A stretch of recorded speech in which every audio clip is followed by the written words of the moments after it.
Yes, hello class. I decided why not do my own? This is the Sappy's Chronological 10 Sports.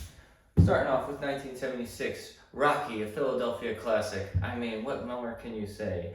Won Sylvester Stallone an Oscar for writing, and the story behind it is as intriguing as the story itself. I think it's a great one, and of all the sequels, Rocky Balboa, which is the sixth one, is probably the best of the sequels, and good contender for that. But versus crowds a movie with too many Rocky movies, just put the first. Two, Raging Bull from 1980, which Martin Scorsese directed Robert De Niro into an Oscar-winning performance based on the life of Jake LaMotta, the Raging Bull, the Bronx Bull. It's a very, very important movie. It was shot in black and white. It was after the success of Rocky. They kind of wanted something similar, and they got this. Martin Scorsese had just attempted suicide after the big failure of New York, New York, which where the song is from, that Frank Sinatra covered, or as to use his words, stole. But that was a huge failure and flop, and he was in the hospital, and apparently Robert De Niro had this idea and kind of got him back to work, and this resulted in this film. Very powerful, very emotional, and it's a tough one, but it's a very good one. Karate Kid from 1984. Once again, with the Rocky success, you could see the watershed moment of this film.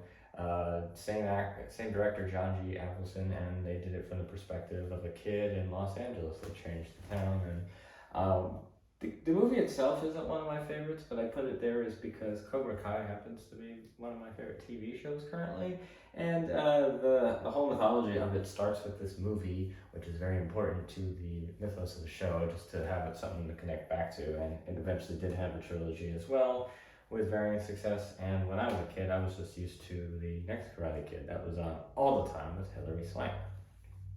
Lots of Karate Kids. Next, we have a back to back for Kevin Costner in baseball years. Bull Durham and Field of Dreams, 1988 and 1989. Bull Durham with Susan Sarandon is a really fun movie about the minor leagues. And Field of Dreams is if you build it, they will come.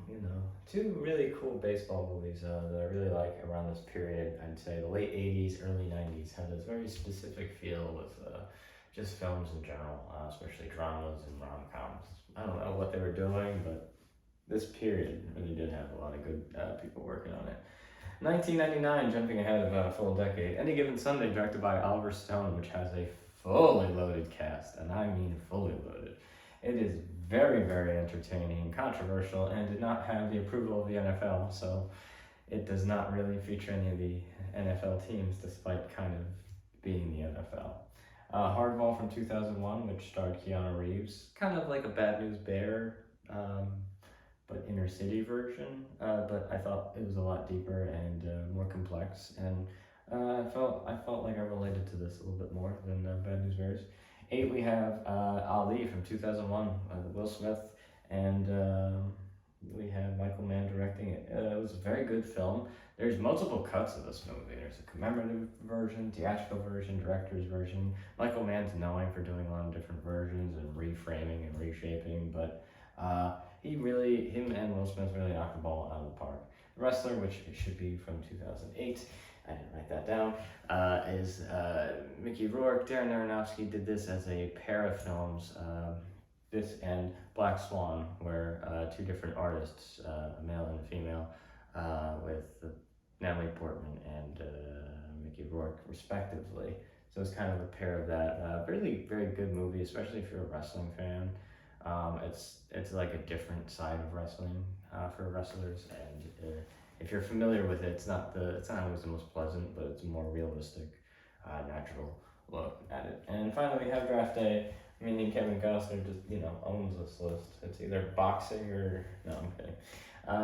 Kevin Costner Draft Day, which I remember seeing, and the whole thing is takes place on Draft Day, and the emotion and all the effort that goes into it, the behind the scenes. It's kind of like 24 for a deal in terms of everything is today, and it was a lot of fun actually, and I found myself very, very engrossed in it, and I thought I like more movies that do stuff like that. Kind of like similar to Moneyball, which you'll notice is absent. But I don't want too many baseball movies. But Moneyball is another one where you kind of see the more business side of sports movies, which I think is very, very fun.